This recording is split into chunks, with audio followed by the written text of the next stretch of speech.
Okay, so we're recording now, and I'm going to let Sue go ahead and start. Great. Thank you, Julia. I appreciate that. I don't think I've ever had such a huge audience, so this is very exciting. I guess there's some advantage to being on Zoom. So this is new for me. I've never taught a class on Zoom, so usually I'm open to having people ask questions as they come to you, and I'm fine with that, or if you want to wait until the end. As Julia said, I am with a local company, but I'm really here just to educate you on oxygen and the devices that you can use to get oxygen. So generally, I start talking about oxygen in a general fashion, such as oxygen is a drug and it is prescribed by a physician. And I always encourage people, if you have been prescribed oxygen, to carry your script with you at all times so that you have it with you just like you would as part of your drug list, okay? So most of my talk is sort of surrounded around Medicare because most people are on Medicare when they have or get oxygen. And if not, then most other insurances follow the Medicare guidelines. So it's pretty safe to say most insurances do the same thing. So oxygen is a drug and it is prescribed by the physician. Treasurer before me. I thought I saw her name last time. Is that a question for me, Julia? Do you know? Well, she's got her. No, I think it's just someone in the background, so I'm trying to mute everybody right now. Go ahead, sorry. All right, so so with oxygen, the doctor prescribes you oxygen, and basically Medicare will pay for it if it follows the guidelines that is given to the physicians. In general speaking, 88 saturation and lower, you can get oxygen paid for by Medicare. So what's important to realize is that Medicare pays for the drug, the oxygen drug. It doesn't dictate what device you need to use, and that can be confusing to people. A lot of times I'll get the question, well, will Medicare pay for this particular unit or that particular unit? It's not really paying for the unit, it's paying for the drug and how it's being dispensed. And we'll go into that a little bit more because that usually creates quite a few questions. The other piece about Medicare that I want you all to know and understand is that they work on a 5-year cycle of payment, okay? So for the first 3 years, if you establish yourself with a durable medical equipment company and you start your oxygen process with them, Medicare will pay that company 3 years of payments, monthly payments. It's always a rental. You'll never own your own oxygen. So it's always a rental, and they'll pay for that for 3 years. After that 3rd year, they will terminate the payments to the company. And for the next 2 years, you will receive all the same services that you have for the previous 3 years. The difference is that the company is not getting any more reimbursement. We are just sort of, you're going along and doing the same thing with your oxygen and we're not getting a payment, okay? That's how they work. And the reason I like to explain that to people is that sometimes we will get requests from a patient to change to our service, or perhaps they want to get off our service onto another service. And that other company will not want to take them. And the reason for that is if you are in your 2nd or 3rd year or 4th year part of that cycle, that company won't get any more money because there is a 5-year cycle no matter what company you're with, 1 company or 3 companies, it doesn't matter. They're not going to start paying a new company starting from the month 1. Does anybody have questions on that, if you want to talk about that right now? How do we find out which month we're in? Well, you can do one of two things. You can either try to contact Medicare, which can be kind of frustrating because that's probably a long time on hold, but your medical company will know. So call your medical company and they'll be able to tell you. Okay, any other questions? Great, smart group. All right, so that's mostly the information I wanted to share with you on Medicare, okay? And if you have more questions, we can certainly do it at the end. So there's different ways to get Medicare, to get oxygen, all right? You have stationary oxygen and you have portable oxygen. You have a constant flow or you can have a pulse dose, okay? So we'll go through some of that and then I'll kind of show you a few examples. So your stationary oxygen is basically that concentrator that you would have in your home that does not travel with you. It sort of looks like, you know, an overgrown suitcase on wheels, okay? That's R2D2. R2D2, thank you. I just read that actually in one of the articles I was checking out earlier, R2D2. So that pretty much stays in one or two rooms in your home. And as you know, you're connected, you know, via tubing and a cannula. That is a stationary and it is a continuous oxygen. So continuous oxygen is basically what it says. You have the cannula on and you will always be getting oxygen flowing through the cannula from the machine into the cannula, okay? That unit generally is a 1 to 6 liter per minute machine. They can go higher, but that's kind of the customary one that we have and most people will get. So that is a stationary concentrator, okay? And if you don't leave your home, as most of you are probably not in that category because you're in pulmonary rehab, you may only have that unit. You might not have a purpose to go out or be outside and you may not need portability, okay? So what we do for portability is now lots of different choices, okay? So you have portable oxygen concentrators or you have tanks. I'm gonna start with the tanks because that's kind of how it evolved, as you all probably can remember. People pulling tanks in carts behind them. That's when I started 33 years ago. That's what was on the market and that's what we had. So I've seen it evolve through all of the stages. Now what we have are much smaller tanks that can dispense oxygen. Now in a tank like that, those aluminum tanks, you are getting a much purer oxygen than you are in any portable oxygen concentrator that's available on the market. So keep that in mind. That is a much higher percentage of oxygen in those tanks, okay? The tanks, as you know, will run out and that's not accommodating to everyone. But what you need to remember when you're choosing a portable concentrator or portable addition to your stationary one at home is that not every portable oxygen concentrator fits everyone's need. It doesn't fit into a neat box for everyone.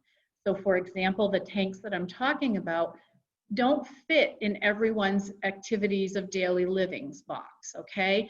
So you need to kind of evaluate, what am I going to do during the day? Where am I going to go? Am I going to need, how many tanks would I need if I were to be gone all day? So you need to learn how to manage that portable oxygen once you're outside your four walls, where you wouldn't have your stationary concentrator as a backup. So generally, you would receive 2 of these little tanks. If you're going to have portability, okay? Can you see okay? I know I have a glare, but so these are, you know, this is just one type of a portable tank. And for us, you know, we usually have 2 of these per person and they are actually refillable. It's kind of what the new state of the art, I mean, it's not even that new, but it's not been replaced yet. We call them either iFills or home fills, and these can be refilled at home. So does this work for everyone? It will not work for everyone, but it works for a large population of people. And the beautiful thing about it is that you can pretty much rely on it at all times. You know when it's full and you know when it will be empty. For example, if we're kind of going to base everything on 2 liters per minute. That's most of what all of your literature will be.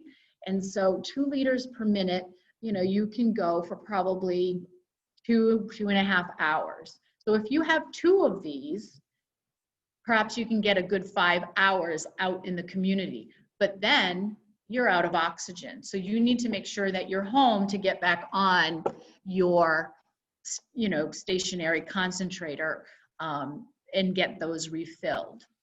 And you can refill those on this one of these units. I'm not going to pick it up, it's kind of heavy. Can you see it as I'm pointing to it? Hoping that everyone can. This is a unit, it's called the home fill, and basically your tank will refill itself right here as you kind of plug it in. And it sits on top of your stationary concentrator, and it fills itself that way, okay? Any questions on that? Okay, so that's just one type. There are several different types of home refilling oxygen stations, but that is one of the 2 that is carried by us. And as I said, just like anything else, there's probably 3 or 4 or 5 different other kinds, okay? So those are tanks. So that's one way to get portable oxygen along with your stationary. And one thing to really remember is that most of these tanks, this big piece here is called a conserving device. So this is what will make the oxygen in this tank last a little bit longer. It's called pulse dose versus continuous. If you were to put your cannula on this tank and just continuously get the oxygen, it would definitely drain the oxygen faster because it's always being, breathed in by you. So most people who do have these tanks will have some type of a conserving device that will conserve the oxygen and only be dispensed as you breathe in. As you all know, you probably are familiar with that sound of people breathing in and it makes a little noise. Well, then that's when the oxygen gets delivered into your system, okay? So what happens is at nighttime, it is not recommended to be on either these tanks or POCs because they are not delivering constant oxygen to you. And when you're sleeping, your breath pattern changes, becomes a little bit more shallow. So I have not, and Julia certainly chime in on this one, but I've not yet encountered a doctor or a therapist who is comfortable with any POC out there that will do a great job at night. But again, Julia, do you have comments on that? I have not at this point either. Dr. Menson's on the call too. So Katie, if you have any ideas, you're welcome to. Yeah, same. Usually we always do continuous flow. Okay, great. So what I'm going to do now, unless you have some questions on what I've spoke about already, I am going to get into the POCs because I kind of have a feeling that's a lot of where the questions will lie. I've done a lot of research in the last couple of weeks because a few things may have changed, or maybe they're just a little bit more noticeable because of the nature of us all watching more television and watching the ads come through for these portable oxygen concentrators that will, make your life so much better. So portable oxygen concentrators started quite a few years ago. As I said, I've been doing this a long time, so I've seen the evolution of all of this come through. And this particular unit here was one of the first ones that we acquired and felt did a really good job. Hold on. Can you all, I'm hoping you can all see that. This is our one, just again, one of several that are out there on the market that we find very reliable. Now, the beautiful part of this POC is that it does not only pulse dose, but it also does continuous with a flip, flip of a switch. And the nice part about that is that this unit would be the only unit that you would have in your home, because at night you could switch it to continuous and get the necessary oxygen that is needed, okay? Again, it is not going to fit into a box for everyone. As you can see, it's a little bit larger. It's got the wheels, so it looks like a suitcase. You can't carry it, you roll it. But it works for some people. It's very travelable. It's FAA approved. You can go on airlines with it, on boats, any type of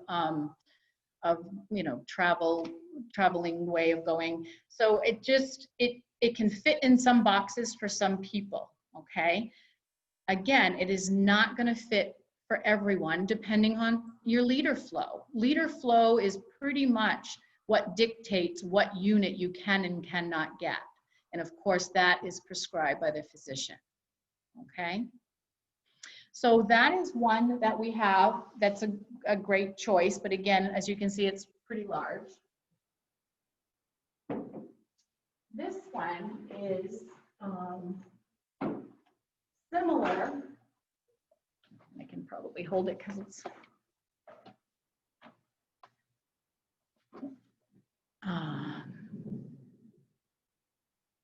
yes, I'm getting, I guess, this is new to me. This is kind of fun. Yes, there is a question about the power source. The power source for all POCs is that they run off of a regular outlet. They run off of your car battery source, and they do run on the batteries, the internal batteries. So that's what makes them portable, okay? So this particular unit is our smaller POC. I'm going to compare it to the Inogen because that's what everyone is very familiar with, because those are the commercials that you see. Now you're going to say it's bigger and it's heavier than what they show on TV. Well, that very well could be until you look at all of the statistics, okay? And that's what I've been doing all morning, is looking at the differences of POCs. So portable oxygen concentrators, when you see the buttons, it says 1, 2, 3 or 1, 2, 3, 4, 5. And a lot of people mistake that for liters per minute. It is not liters per minute. So if a doctor has you as scripted as 2 liters per minute, and you have a POC, and the person setting you up on that says, yep, 2 liters per minute, let's push the number 2, that is grossly incorrect, okay? It does not work that way. And that's the medical part of it, and that's why you have therapists and you have doctors, so that they can test you on these POCs to make sure you're getting the adequate liter flow that is necessary. So that's kind of a new part to my talk, because I've just learned a lot more about this recently, and it's kind of alarming because what they're showing you and telling you on the television is, again, not going to fit in everyone's box. You need to know what your medical needs are now and your oxygen needs are now and what they may be in the future. Right now, you might be on 2 liters, and that's what you need. But if you were to have, say you had to go to a higher liter in a year or 2 years, and you've actually bought this POC by yourself from the television, then you're stuck. So I want to make sure you all understand that most of these companies, like myself, have these to rent, okay? They're not all gonna be Inogens, but they're all gonna be similar, Okay, so that would be my first recommendation, is you make sure you talk to a local DME company, because you don't want to be buying a product that you are not going to be able to use for the longevity of your oxygen needs. Okay, so that's one just word of caution. If your durable medical company doesn't have the Inogen, or doesn't have what you're thinking you want because it's light and portable, I think that's a great conversation to have with your therapist or your doctor about really what your oxygen needs are. Okay, so the battery life is also dependent on your liter flow. So when you're portable and you're out in the community, yes, you can plug into your car. I don't even know what they call them anymore. I still call them cigarette lighters, but whatever they're called. And you can you can maintain your charge that way. But you also have to be very concerned about your battery life, which most of them have a battery life indicator on them, so that if you're out and about for a couple of hours and you're like, oh, I need to recharge, sort of like your cell phone, you have to get back to a charging port so that you won't run out of oxygen that way. The nice part about these POCs is that it doesn't empty out like a tank. It will always create oxygen as long as your battery is up to speed or you're powered into a power source. Okay? Any questions at the moment? There's a question on the chat. It just says, please advise how much they weigh. Yes, okay. So, and Julia, you did get that chart I sent you, right? Yeah, through the comparison pulmonary chart. paper. Yep. Yeah, so I don't know if any of you get the pulmonary paper, but that pulmonary paper has a chart that goes through every, well, probably not every, but quite a few different portable oxygen concentrators with all of the comparisons. So it's a comparison chart. And most of them, the weight is, can range anywhere from like 4 pounds to probably 8 pounds. Anywhere, depends on the ones you're choosing. 8 pounds is usually if you have like a double battery. If you're adding a second battery, then oftentimes it will weigh a little bit more. But for the most part, they're about 5 pounds. Okay, was there another question? I have a question. If the POC 1, 2, 3 settings do not relate to the oxygen flow level, oxygen liter level, how do they relate? So if I need, say, 2 liters of oxygen, what would I go to on the machine? Well, that is a good question, and that would be determined by being tested with, do you guys test, Julia, for that with POCs? We do, because it's pulmonary rehab and we have people bring in their own devices, but Yeah. I personally don't. And I think the clinic will do some testing if they have their own POC. Okay, so basically what we do is if a patient hasn't been titrated on the POC, we can do it in our office, and I'm assuming most DMEs can, with a doctor's order, please titrate to this level of oxygen, be it 90% or 93%, whatever their recommendation is. And so that would be how we would determine what number you would need. There is no POC out there that has a higher liter flow than 3 liters per minute. Okay, that's kind of a known, that's in the latest information that I've been given. Okay, that's pulse dosed. So I guess the answer, I'm sorry? Could you repeat that last part? Right, so the highest, like if you're gonna go by liters per minute, the highest liters per minute on a POC would be 3, okay? Right. And that is not necessarily coming from our sweet small one like this one here, but it is going to come to you from something a little bit bigger, okay? Think of it this way. The smaller you make a machine, you have to have compromises in how it delivers whatever it is that it becomes. So for an oxygen concentrator, the bigger one that you have in your home has a bigger, I don't even want to get too technical with you, but all of the insides of it are big enough to deliver you the pure oxygen. So as you make them smaller and smaller, things are compromised and you're not getting the best oxygen that you can.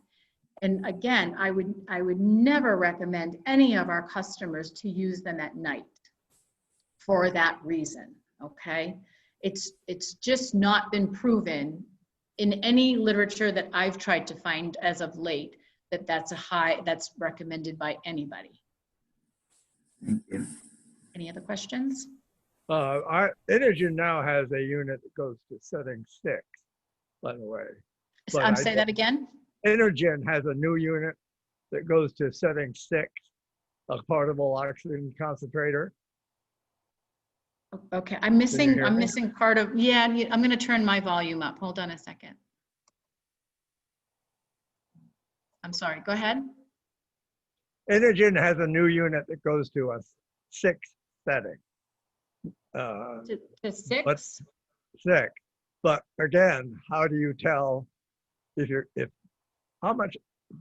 need more oxygen, Mm-hmm. rather than having to run to somebody to have it set for you? Is there some way to tell what an appropriate setting is?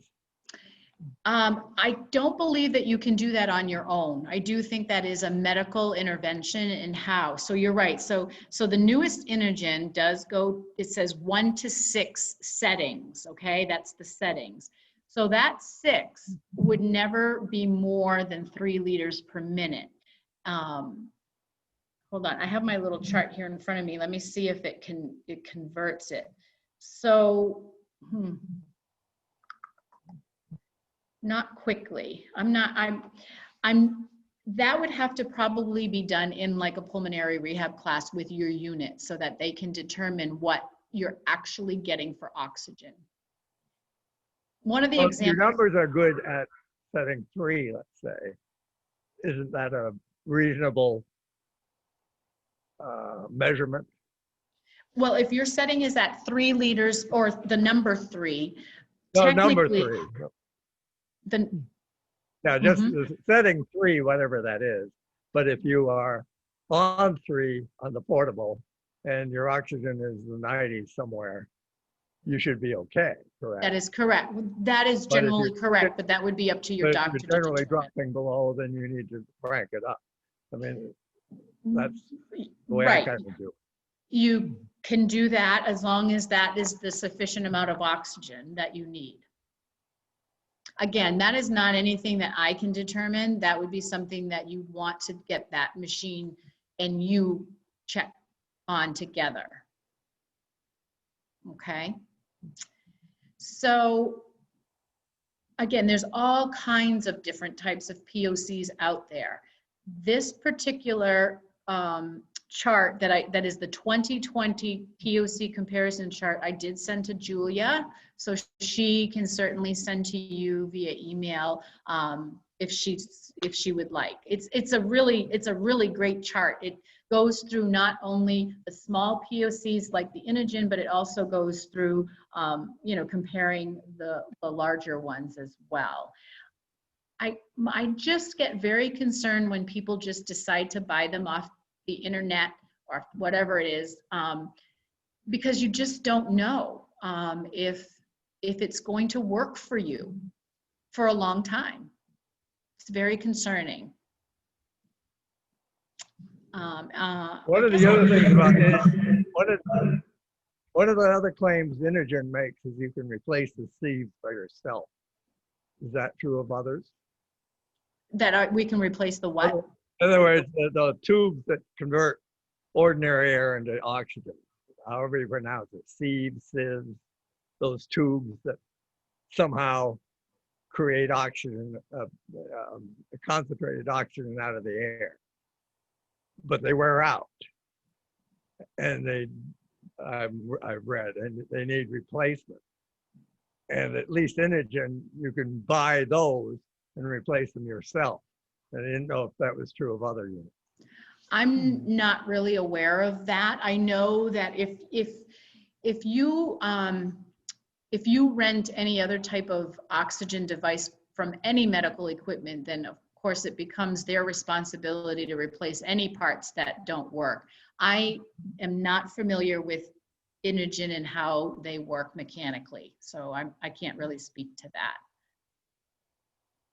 I'm not plugging Inogen. I'm just saying I've seen that claim. I just wanted to. Yeah, I haven't True. heard, I do not know the answer to that. Because can you fix machines yourself, or do you have to send them out? We fix the machines that we put out to our customers, we fix internally. And if we can't fix them internally, we send them out. But again, keep in mind that if anything that you're renting from a durable medical equipment locally goes down and breaks, then they're right on there to replace it for you with a brand new one. If it breaks, you get a new one. And that's at no charge. I don't have to live without one.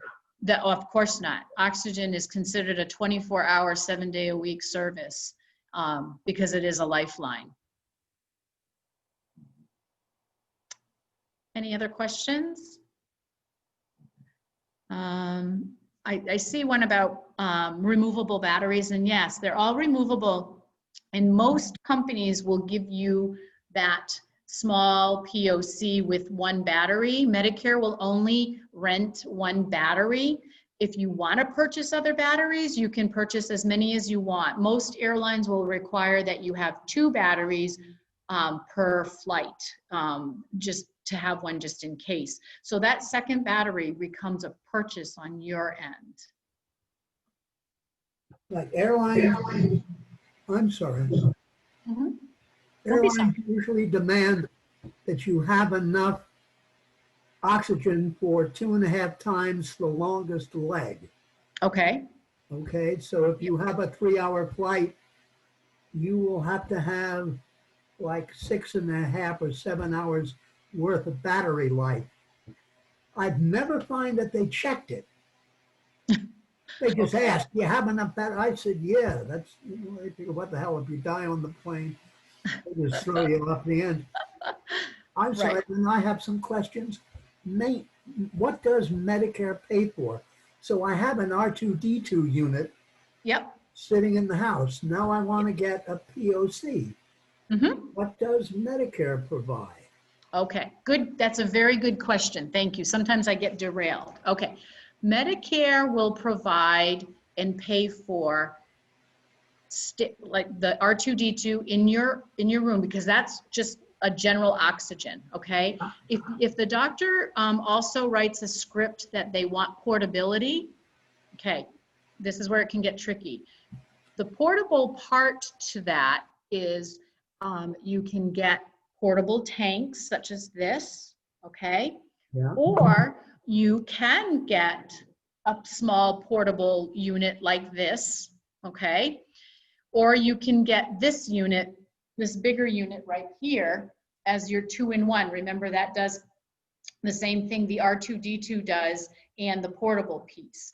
So Medicare will pay for the unit in your home and a portable piece. Now, this is where it gets tricky. If you're renting your R2D2, say from me, okay, that's great. We're getting paid for R2D2 in your home, but then you go, say you go somewhere else, or you buy, or you think you can get an Inogen online, they're not going to pay for that. It's 2 separate types of transactions, if you may. So they're not going to do it separately like that. Is that confusing to anyone? Can be confusing. Yes. Yes. In other words, once I get an R2D2 from my supplier, you are advising that we get all of our equipment from the supplier in order to make sure that Medicare is going to pay as much as possible. We That is can't correct. get it from two suppliers at the same time. That is correct. Does They will- that include maintenance of those devices? I have an R2D2 here, and I purchased a POC from another supplier. Who does the maintenance on on the POC? Okay, so you purchased your POC privately? Yes, Okay. And you bought it from a local supplier? supplier, somewhere in the void. You know, yes, I did. Okay, May not have been local, but I got what I Okay. thought was a good price.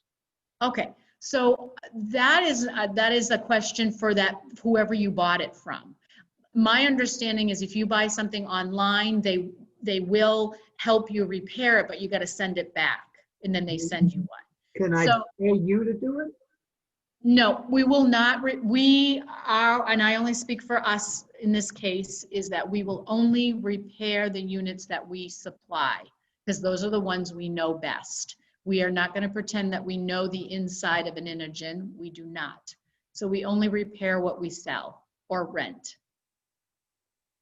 Okay, so in other words, talk to all your suppliers is the first step in terms of maintenance. Right. I would contact the supplier you bought it from. That's absolutely true.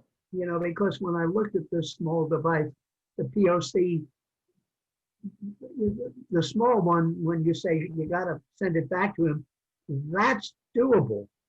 But then I looked at that. The only thing that's portable about it is has wheels and a handle. There ain't nothing portable about that other one. And to ship it is can be a financial. Right. Right. It is portable in the fact that the reason they're calling it a portable oxygen concentrator is because it will be allowed. It is an FAA allowed piece of oxygen equipment. So you can travel with it. And that's kind of how it all started, is that people wanted to be able to travel with their oxygen. So as you know, they couldn't travel with tanks because the airlines wouldn't allow them to take their own tanks in. So this is why POCs got developed, is so that they could take those with them on an airline or a boat or a train. So that's what the portable piece of it means, basically. And yes, I know they're very heavy. It's not like you're going to carry it. Thank you. You're welcome. Any other questions? I have a question. Sure, Can you hear me okay? I most certainly can. What happens with Medicare? What happens after 5 years? Oh, good question. So after 5 years, they start the process over. So again, I'm just going to, in this regard, I'm going to speak about our company. So after 5 years, we notify you about 4.5 years in and let you know that 5 years is coming to an end and that we are required by Medicare to change over your equipment to brand new equipment, same as what you had. And then the process starts over. So we'll get paid for another 3 years and then it stops. And then at 5 years, we start over. So, but what's important to know is that you're supposed to be getting new equipment at that 5-year mark because you're starting over a new rental. Oh, thank you. Yeah, you're welcome. Julia, did I miss anything? I feel like I sort of got off track. I don't think so. There was just little comments on the chat, and then I also put that link to the pulmonary paper. Oh, if people awesome. want to get into the guide. I'll email it out as well, but you can also get into it through that link. Right, right. That latest paper had a lot of information on COVID as well. So it was kind of, the whole paper itself was very educational. I have a question if I can, if I may. Of course. If you're traveling, the POC is great to get you there. But once you arrive where you're going, what do you do since you can't use a POC overnight, what do you do with your company, which isn't national? What do you do when you arrive, say in Florida? That's a very good question. So yes, you're right. We're not national, and so we don't have anybody in Florida.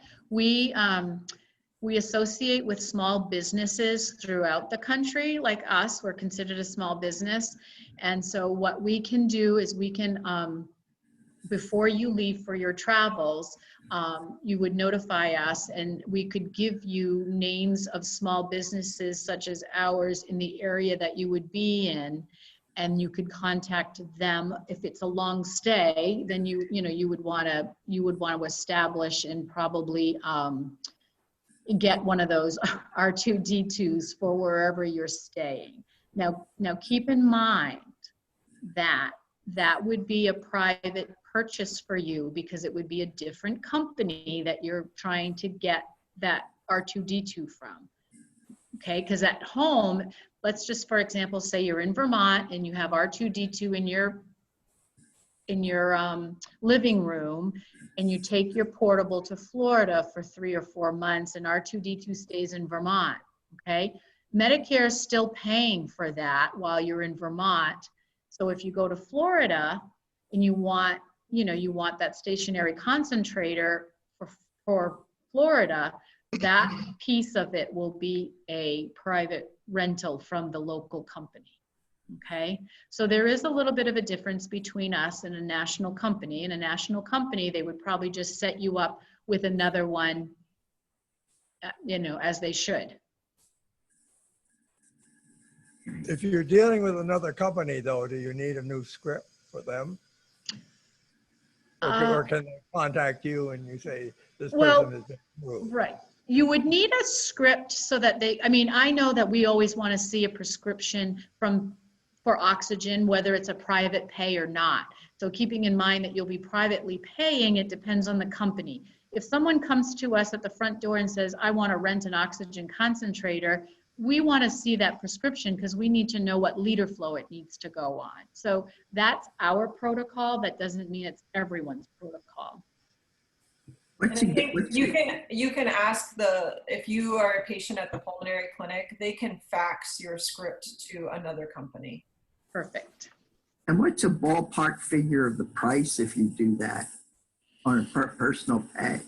That's a really good question that I'm not even going to pretend I know, but I will get Julia the answer to that and she can pass that on to you. Okay, thank you. So you're looking at a rental price for an R2D2. Right. Yeah. Okay. All right. A ballpark is fine. Yeah, I want to say a couple $100, but see, there I went. I guessed it and I might be way off. So I'll get you the right number. Thank you. What? That may be about right. We've rented one in Cancun, Mexico for $250. So. Yeah, that's probably what it is, but I will get it for sure. Thank you. As an aside, there's also a company that will provide concentrators for people taking cruises. For taking what? A cruise. I know that isn't happening. Oh, If and when this horror ends and you want to go on a cruise, there are companies that will provide for a fee renting a portable oxygen concentrator on the boat. yeah. I did just read that as well, that there's somebody that does that, which is really nice. Any other questions? Can you hear me? Yes, I can. Okay. Can I take the little guy to Sweden with me?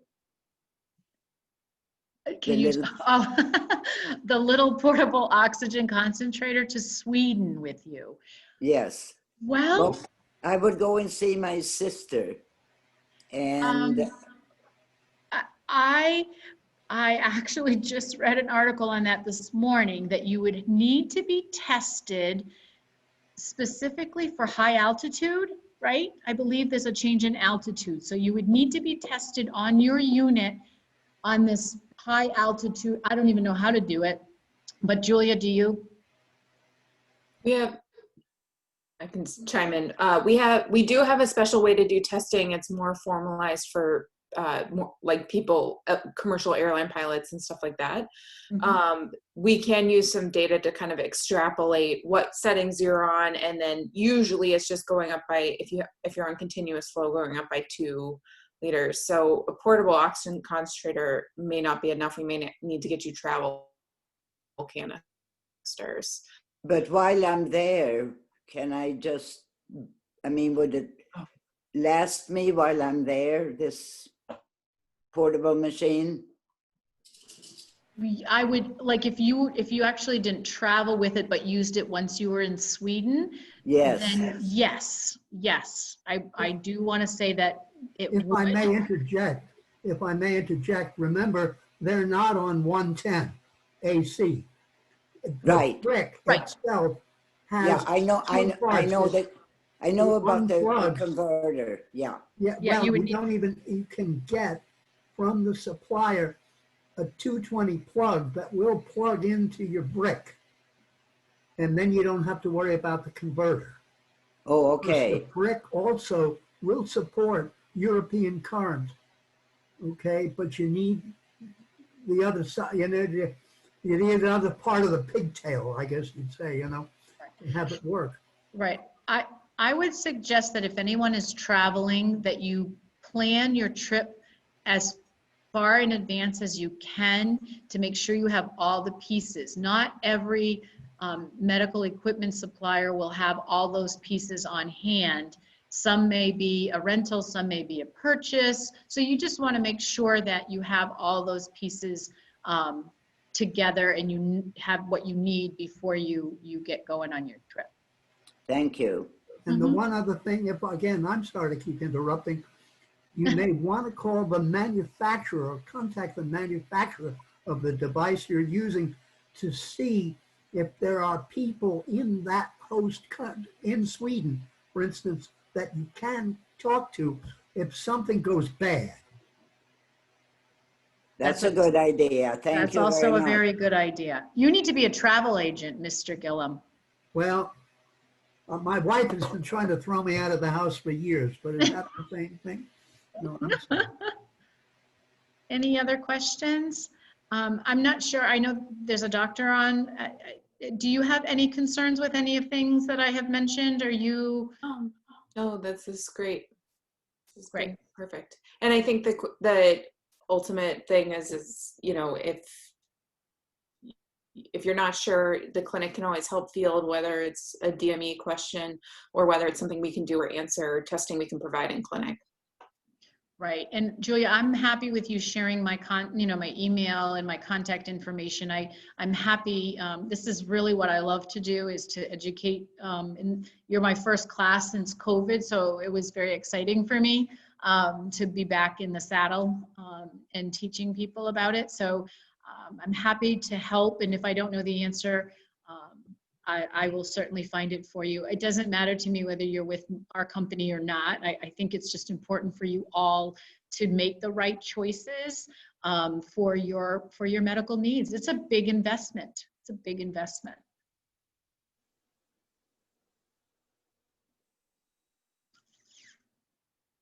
Thank you guys for all being here, all 30 some odd of you. Did we get everybody's questions answered? Oh, I have one more. Thank you. Sure, I'm here. I'm not going anywhere. My pulmonologist said I may have to go above 10 liters, the max for a single unit, but there are ways to combine two together. My current supplier is clueless. What do you know about it? Yes, we can. Get about 10, I do two 10s and do 6 out of each one to get 12, that kind of thing. Right. We have combined stationary concentrators to achieve what it is that you're asking. There is a limit. I want to say that the limit is between 15 and 20. 15, I think, is the max. Total, you mean, together. That is correct. The total. Yep. Yeah, because we have 10-liter concentrator. I'm sorry. Yeah, I have a 10 one now. Right. And I have a 10-liter one now. And you if need I to need go to go what? to 12.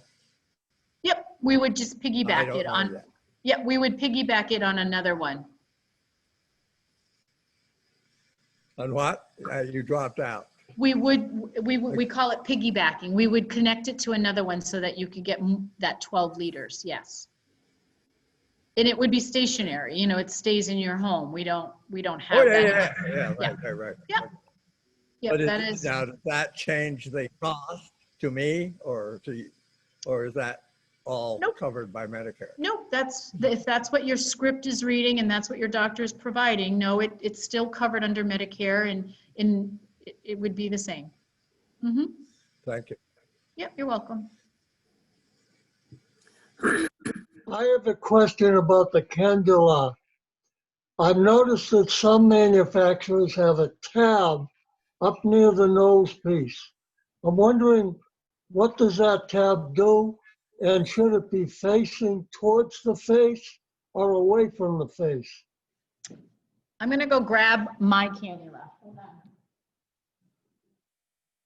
on. This is where I don't know a whole lot about that. I know I am not seeing a tab on the cannulas that we provide. So there's a bunch of different kinds out there.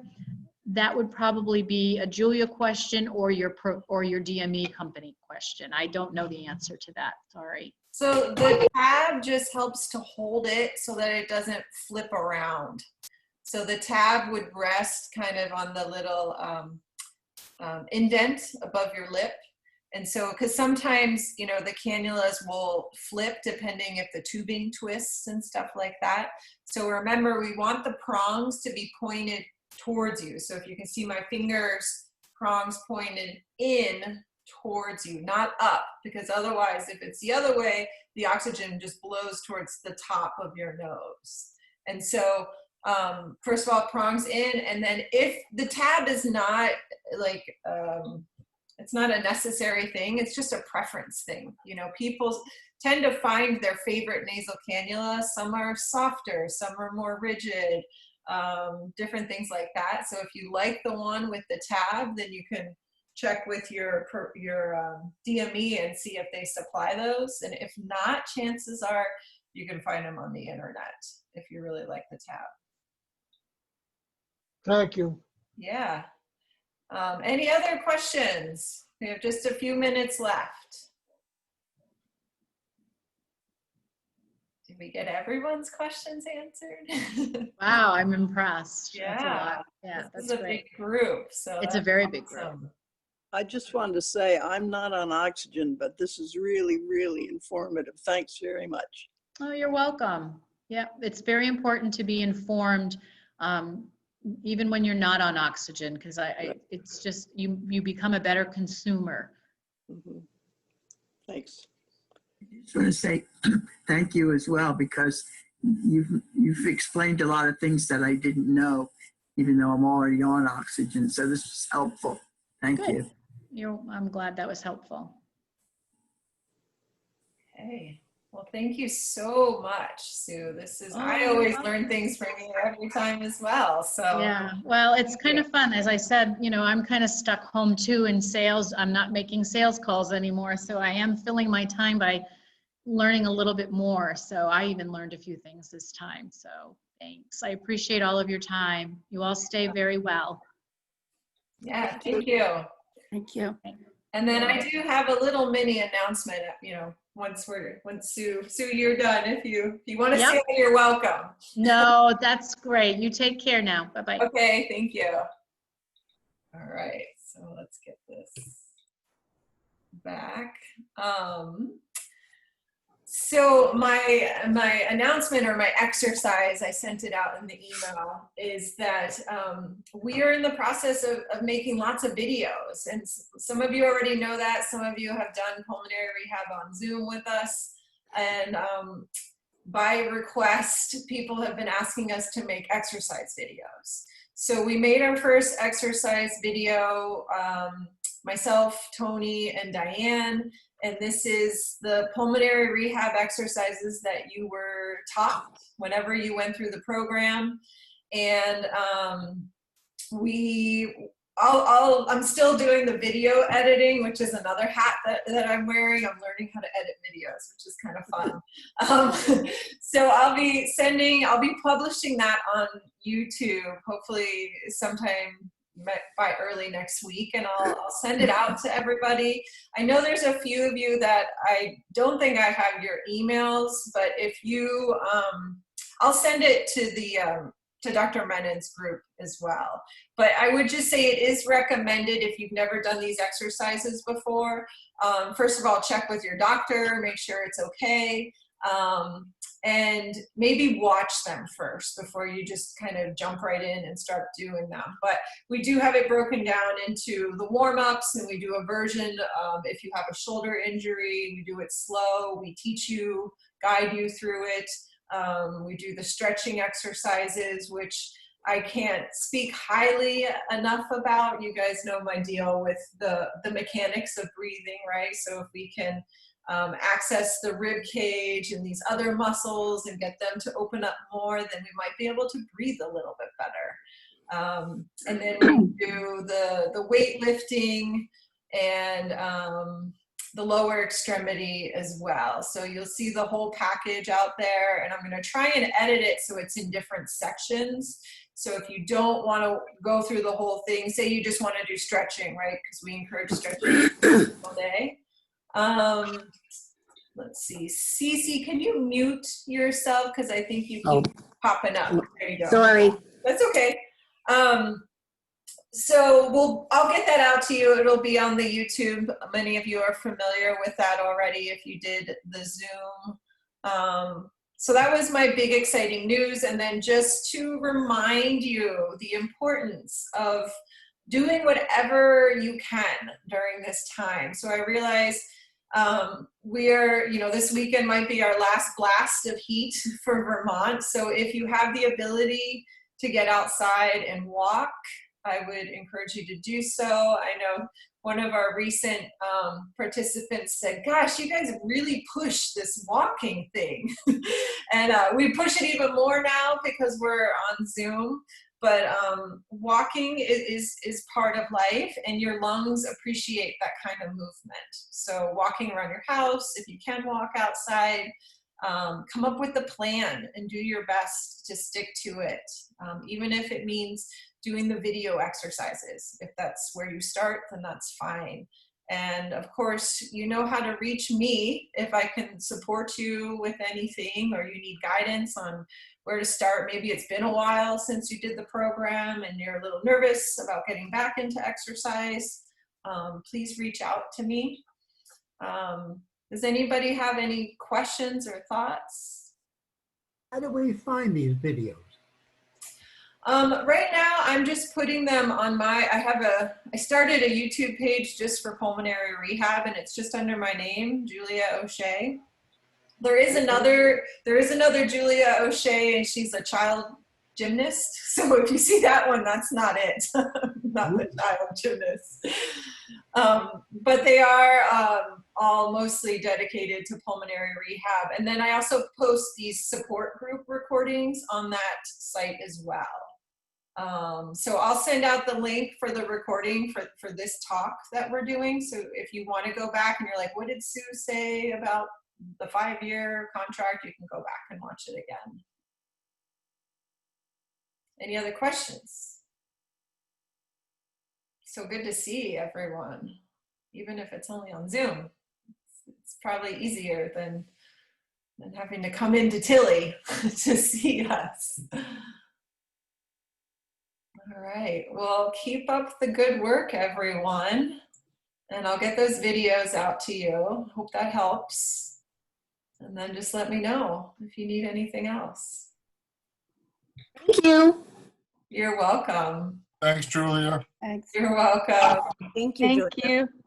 Thanks, Julia. Thanks, Julia. Thank you. Thank you. Julia.